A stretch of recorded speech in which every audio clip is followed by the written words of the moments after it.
Okay, I've got something for you. The new parts have been fitted to the car.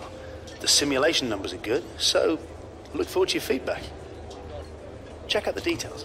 Hey, what's going on, guys? Aarava here, and welcome back to my F1 2017 Career Mode, episode number 27 today for the Canadian Grand Prix in Season 2. If you did miss the last one at the Monaco Grand Prix, be sure to go check that one out before you see this one. Obviously, if you have seen it, it wasn't the best time around Monaco, and you could see a new part fitted to the car, the second gearbox upgrade to the car, and for good reason, really. Obviously, a calamity, really, in Monaco, with the gearbox failing twice, getting jammed in various gears in the start of the race and the end of the race. So hopefully that second upgrade will really help the gearboxes come along. And obviously in Monaco we did get that engine upgrade fitted to the car, but it didn't really matter too much around Monaco. You know, one, it's not going to matter too much, an engine around Monaco in terms of against the aerodynamics. You can gain a lot more time in the corners, whereas here at Canada the engine's going to matter a lot. And of course at Monaco I also did take the penalty of basically using quite worn out parts, whereas here at Canada, apart from practice where obviously I'm trying to eke out the most I can from my engine components still, and you can see we were in the wet actually for the first part of practice in FP1 at least. It did eventually get dry, so we did some dry running, but the reason why I went out and did some running in the wet is actually because qualifying and the race, there are some forecasts for some rain in there, so I thought I'd get some practice done. But obviously here at Canada, that engine upgrade's actually didn't come into play, and my strategy of saving engine components and using the worn out ones in the Monaco actual race is going to come into play here now, because at Canada, for qualifying and the race, I have some pretty damn decent fresh parts here for both sessions, so hopefully that will go a long way, and the car's feeling pretty damn nice. And you can see just before we enter qualifying we were given our brand new rival. So I believe last time it was Grosjean, if I remember correctly. I can't even remember, to be honest, who our rival was previously. I think it was Romain Grosjean from the end of Season 1. We've now been awarded the rival of Felipe Massa, which seems about okay. I mean, we've seen Massa a couple of times in the last few rounds. You can see there that #1 internal combustion engine, very, very worn, that I was using in practice, really trying to eke that out. And I say fresh components for Canada, I'm still going to end up actually using some components that are in yellow, but there are going to be more in green. You can see we've got 4 to 2 in terms of in the green and then 2 in the yellow. Obviously one of them is the internal combustion engine, but you can see the percentage is just about under 60%, so it's not going to be too bad. And again, just like in Monaco, looking to play this a bit more tactically, we know it's going to be raining here in qualifying. You can see there on screen, and also we know by looking at the monitors that there is going to be some rain in the race. So again, the power is not going to mean as much. Obviously, if it was a full dry race and full dry quali, I definitely would have put in probably #3 internal combustion engine and MGU. I think it was K in the end. I would have put component #3 in, but because we know now it's going to be raining in the race, it is raining at least right now for Q1, we are just going to use those more worn out ones from column 2, and it's not going to be too bad. We do make it into Q2. That was hopefully going to be a formality for both of us. You can see myself and Nico both get in there in Q1. It was all kind of the same intermediate. What did change though was in Q2 it then became fully dry actually, which was very surprising actually, in terms of it wasn't even just overcast. You can see it's completely sunny now, so we got onto the ultra soft tires, and of course we're going to start on this set of tires if it does start dry. If it starts wet, then that's a different case, but at this point I just know that there's some rain in the race potentially. I'm not too sure when that will fall, so this could be the set we start the race on, so this is quite crucial. We did a pretty damn clean lap time actually, and we got up into Q3, and Nico as well did get into Q3, which was great to see. So both the Renault cars working really well, and looks like that one engine upgrade from Monaco that maybe didn't see much benefit around Monaco came into play finally here around Canada, down the main straight, pit straight, and onto the back straight, of course, out the hairpin. So you can see now we're changing onto the set of ultra softs, bringing down the fuel, and we're actually going to quite rapidly go out sooner than I usually do. I've been actually going out quite late in the sessions as of late, but you can see I go out quite early. For once there's no countdown timer on the top right, because I saw on the indicator there was some rain right at the end of this session. You can already see it's a lot more overcast than it ever was in that Q2 lap, and into the hairpin, a little bit wide, but this is still going to end up being a very decent lap time as we cut later down that same straight. We're going to chuck into the chicane using as much curbing as we can on the right and the left, shimmy across on the exit, straight on the car, stay to the right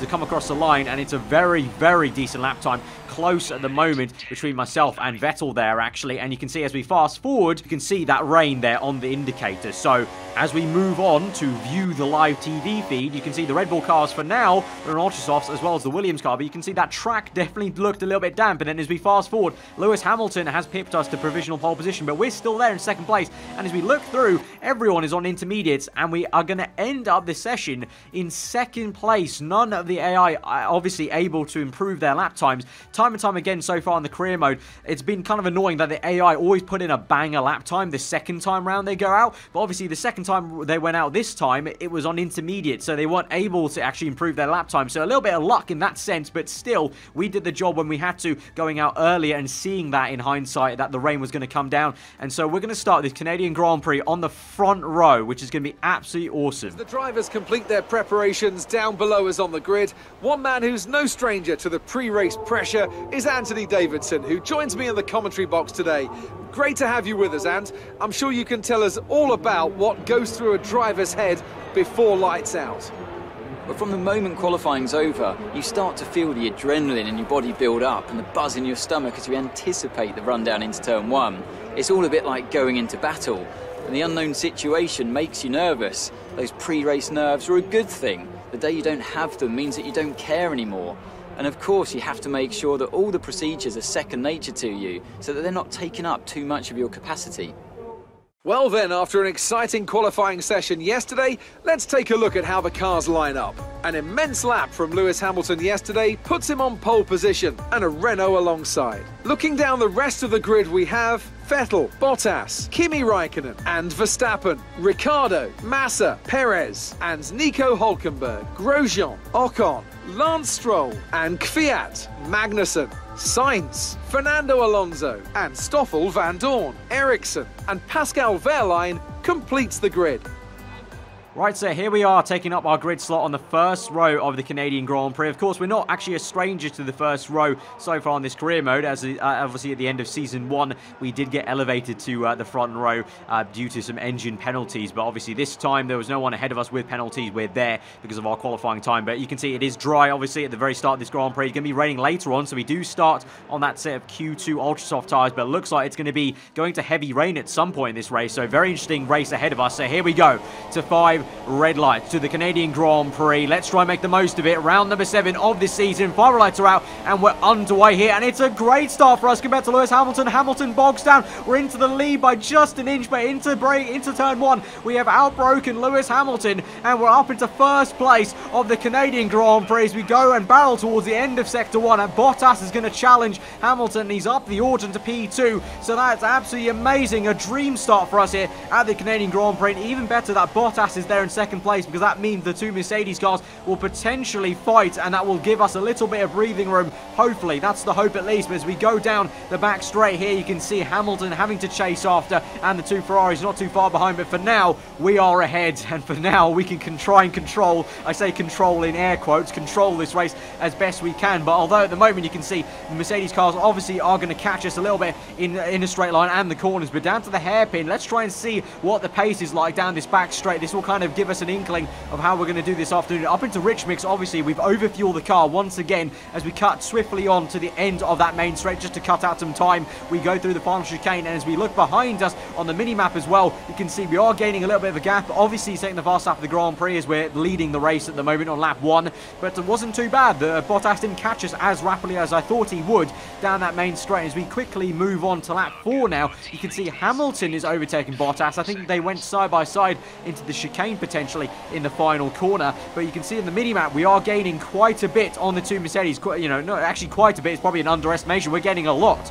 on the 2 Mercedes cars here, and so we're getting a brilliant gap to try and control this at the moment. As we move on to lap 7 there, you can see it's getting overcast. Hamilton now has started to catch up to us, so it's only taken him 3 laps and he's already closed up that gap considerably. So obviously flexing his muscles there, Hamilton, obviously the reigning world champion from season 1. But you can see there, hopefully you did see on the right hand side of the screen, some droplets of rain coming down here and there, and as we go through sector 1 you'll be able to see more and more droplets. So it's time to box in this lap, I say to my engineer, and I think it's going to be for those sets of intermediates. Obviously now you can see losing a bit of grip, hitting the wall, thankfully no damage there, but you can see now there definitely are a few spits of rain that are actually staying on my screen. So definitely time to come in for the intermediates. And as I mentioned right at the start of that race, just before we went to the 5 red lights, it looked like on the indicator it was going to go to intermediates. Then it had one icon that suggested full wets, so the blue wall tyres, and then it looked like it was going back to intermediate. So bit of a very changeable condition race here. This may actually play into our favour. You know, sometimes we've seen in the past in real life Formula 1 some crazy results have come out of changeable conditions. Obviously Canada no stranger to changeable conditions and some amazing results. So let's keep our fingers crossed at the moment and see what we can do. At the moment it's going pretty damn well. We've got some really decent pace compared to the top guys, and we can see we come out just ahead behind Felipe Massa in 5th place. DRS now disabled. He's on the ultra soft, so we go very easily down his inside, very gingerly though, going through these first few corners, and the car doesn't feel too great. But obviously the other guys who have stayed out on ultra softs up ahead, Max Verstappen, they are probably feeling even worse than me. But we're tiptoeing around the lap for now, trying to find our groove, trying to find the confidence around the lap so far. And so as we move on to the end of that lap, onto the next one, we can see finally all the rest of them in the pits, and Hamilton crucially there, just coming down the pit exit now. We go a little bit deep and wide, slide across the track into turn 2, and you can see the proximity arrow and the mirror. We just about still keep the first place there. That could have been very close. If I had slid any more into turn 1 and had not kind of controlled my slide into turn 2, then Hamilton would have definitely maybe have got us on the pit exit. But thankfully we are able to kind of Jim Carr it basically through turn 2 and keep ahead of Hamilton for now. It's going to be now a tricky first in here on the intermediates before that heavy rain comes down to try and just keep him at bay. But actually saying that, as we move later into the hairpin, on the exit of the hairpins, we go down this straight up into Rich Mix, and you can see the proximity arrow starts to fade away there from Hamilton. As we look back behind us, Hamilton actually, we leave him for, well, not dust, but we leave him behind a little bit in the exit of that corner. So the Renault seemingly having some really decent traction out of that hairpin with Rich Mix even down that straight. So that may be our saving grace. Also through the chicane, Hamilton losing a bit of time there. So I think that's where this entire time we're going to be hoping to gain back some time. So we cut later on onto lap 18 this will be now. And so we've been so far basically just doing that. We've been losing time basically through sector 1 and sector 2 and then kind of basically gaining back the time in sector 3. I say kind of sort of because we still have been gaining some time in sector 1 through turn 1 and 2 if I'm not sliding through there. But most of the time we're getting back on Hamilton has been, as I mentioned, through that hairpin traction and then the chicane. So far so good, and now you can see we're coming both in for this set of full wet tyres. But unfortunately my team aren't going to do a great job on the pit stop. We do get held up and Hamilton does jump us in the pit, although it's not completely the team's fault because I believe Nico Hulkenberg did come in on that same lap and he was so far behind all of us who are leading the race that actually held me up, and the pit crew had to pause a little bit to actually before they worked on my car. So I can't blame the team completely. It was a little bit of just unfortunate my teammate hampering me. But through the first chicane you can see gaining quite a bit there on Hamilton as we skip through over the curb. So we're gaining quite a bit in the corners actually. The Renault chassis working a real good treat against the Mercedes car, and through the final chicane gaining even more time in Rich Mix slipstream. Hamilton maybe a little bit put off at the moment with the yellow car in his mirror. As we go down the inside we have to go for it. We may as well. We're never going to get this chance again, I don't think. So here we go for the move. Yellow flag, so we can't overtake him just yet on the exit, and it's Raikkonen into the wall. Raikkonen out of this Grand Prix it looks like, and now green flag, so we can overtake Hamilton down the inside of the first chicane, leaving the room on the left hand side. But we've got it and Hamilton can't stick it side by side with us, and we're back into the lead of this Grand Prix. So that was very close. Didn't think I was going to be able to do that because it was yellow flags into turn 1 because of Raikkonen to the wall there. But thankfully the FI gave it the green flag just on the exit when we can actually make the move in the chicane, and so we are back into first place of the Canadian Grand Prix on lap 20 down the main straight, back into Rich Mix. And once again, surprisingly, even to me, it's a bit shocking that I'm actually able to pull away from Hamilton somewhat on Rich Mix. So just like we talked about many times before, you know, the Toro Rosso back at Monza in season 1, the Renault engine in Rich Mix, not too shabby at all. And so now you're joining us on lap 22 here. Still a very similar gap to Hamilton there, so he's keeping me honest, but I'm able to keep him at bay for now. But we've got yellow flags you can see on the right hand side, and I believe there is a car on the left. It's Esteban Ocon going slowly, and Hamilton is crashed into Ocon. Hamilton is out of this Grand Prix. That's a tyre over his car, and Ocon was going very slowly there on the left. You could hardly see it due to the kind of spray and mist off the car back end of these cars. And yellow flag, and now virtual safety car has been called out for that incident. So Esteban Ocon for some reason going slowly. Maybe he was looking to retire and park up there on the left, which would have been a very silly kind of place to park up, but he has caused an accident there with Lewis Hamilton. He's out of this Grand Prix. We now have 18 runners, so that's Raikkonen and Hamilton, big players out of this race. Verstappen is up into second place, Vettel in third, so Verstappen and Red Bull will be very happy with that to see their guy in second place, in stark contrast to the luck Verstappen had in the real-life Canadian Grand Prix, obviously. But you can see, we're going to have a look at a replay now of what actually happened here. So you can see Ocon is in this train at the moment of behind a Sauber, it looks like, and a McLaren Honda, and they're getting caught up behind one of the Red Bull cars. I'm guessing that Red Bull must be Ricciardo. So Ricciardo, for some reason, have issues at the moment and going slowly and causing a bit of a train. But as we go down the main straight, Ocon gets a puncher on the left front, just randomly there. It doesn't even look like there was any debris. Maybe there was, and I just couldn't see it in the spray, but he's got a puncher, and then on board with Hamilton, you can see Hamilton can't even see my car. I'm somewhere there in yellow, just about there you can see me, but oh my, absolutely no-scoped Hamilton there as he been by Ocon. Very, very tricky though, because he couldn't even see my car, so just showing the full wet conditions on this year's game. Obviously for the AI, I mean, obviously they're not really looking, but, you know, it's very treacherous conditions on this year's game. So much spray, hard to see, and Hamilton there has paid the price for it. And so now you can see onto lap 25 now, after the virtual safety car has been called off, and a lap or two later, you can see we're coming up to lap all these cars. So I'm just going to keep this in the video, because it was actually quite exciting to actually just overtake some cars, really, because so far, all 25 laps have pretty much been just sweat mode, not really seeing many cars, and just kind of focusing on my lap times, trying to defend from a Mercedes. So this was the kind of first point in the race where I was actually getting some excitement, some entertainment for myself, trying to overtake some cars there. And you can see a whole gaggle of cars of McLaren Hondas, the other Force India, Perez, Ricciardo is in the mix there having major issues. You can see my teammate there fighting Marcus Ericsson, I think that is, and Hulkenberg actually helped him out a little bit because he was going side by side there, and so he's able to overtake Ericsson there. But Hulkenberg really out this race, and just in my zone right around here at Canada. I've said it before, Canada definitely probably is my favourite all-time circuit on the F1 games,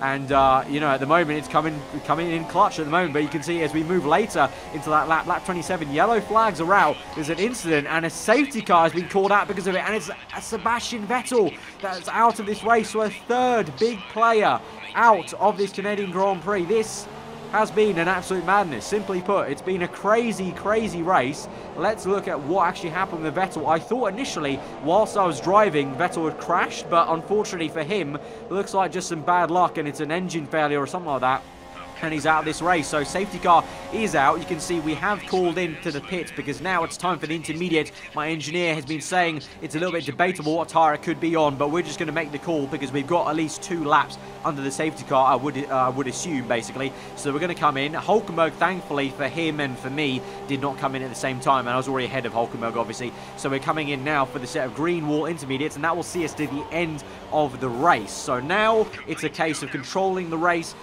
Really, actually, 50-50 about if this safety car is going to help me out here, because obviously this does mean now Verstappen is going to be very close to me on the restart. But if we can have a good restart, it's going to be the same like it was in high. You know, if you think about it, the Red Bull v the Mercedes car, actually I should have an easier time defending from the Red Bull car because it's got the same Renault engine as the back of my car.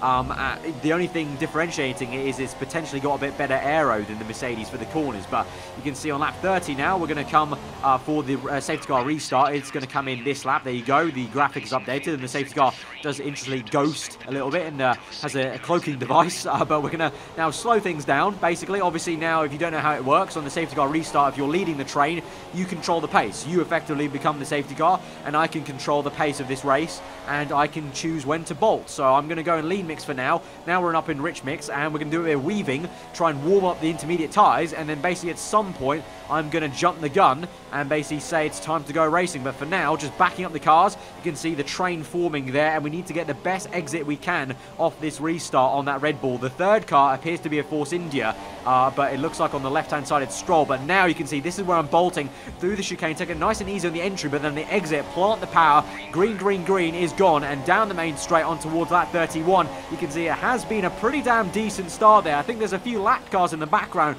jockeying over position, but into turn 1, sliding a little bit, but generally a very, very good restart. The best restart I could have hoped for against Verstappen and Stroll. And now with 4 laps to go in this race, it's simply just like we were in the first and second stint of this race, trying to control the race and trying to keep a faster car are at bay behind us. And just like against the Mercedes car, we're able to use that rich mix down this main straight, getting great traction every single time through the hairpin. So although Verstappen may have been catching us in the other two sectors, once again, we're able to pull back enough time in this last sector. And so for the final time, we come through the last chicane, and this is a big moment because it's going to be our first win in our F1 2017 career mode at the Canadian Grand Prix. Get in there. Great drive. We did it. Good job. Brilliant stuff from Renault today. What a superb victory.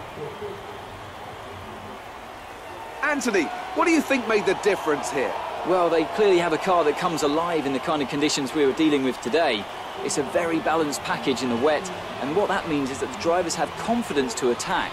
And having that confidence gets you on the power earlier, it lets you brake later, and can put you a long way up the road. As we can see, it's time for the podium, and I can see the Renault team underneath our commentary box going crazy as their drivers walk out. It was a great win, and it means a great deal to this team.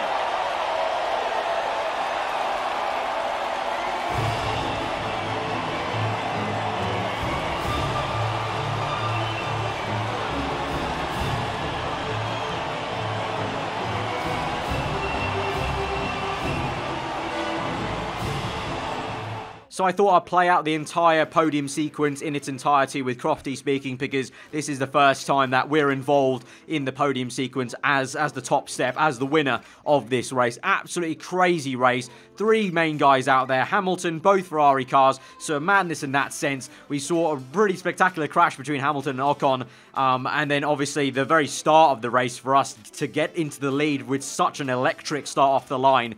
Absolutely awesome. And you can see, funnily enough, even with a win, we didn't even jump Red Bull, which was, I can find funny now. At the time, I was severely pissed off that we still didn't manage to jump Red Bull, because it was almost like, if you get me, like, oh, you've won a race, you've done so much hard work, and we still haven't even bloody caught up the Red Bull guys. I mean, we're pretty damn close now, but yeah, it would have been awesome if Nico maybe had just scored maybe 1 or 2 points to get us even closer there, to actually overtake the Red Bull cars. But, you know, still, I can't complain. Our first win in our F1 2017 career mode. You know, we've gotten close maybe, but the top guys just been faster in previous races. But this time around Canada, you know, from qualifying, we had genuine pace there. Then, of course, in the race, I'm not going to lie, it did help us, obviously, the fact that the intermediates and the full wets did come in, because we were able to out-traction the Mercedes and the Red Bull every single time through that hairpin.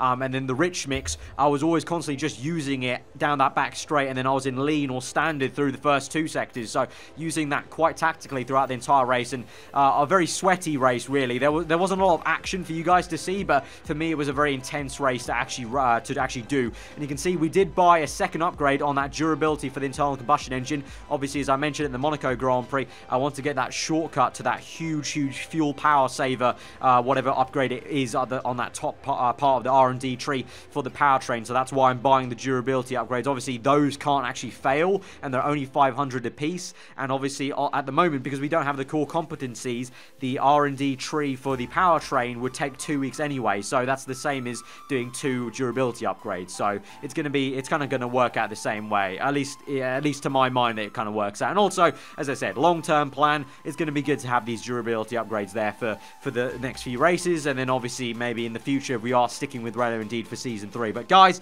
if you have enjoyed this episode, smash the like button. Smash the like button for our first ever win on F1 2017 career mode. Absolutely awesome. And obviously, it's even better that's happened in the Canadian Grand Prix for me, just personally. It adds that little special touch that's happened at Canada. So do let me know what you thought in the comments below. And you know how to do, then do get subscribed for weekly Formula 1 content. I've been aarava. Hope you enjoy the rest of your days, and I will see you guys next time. Goodbye.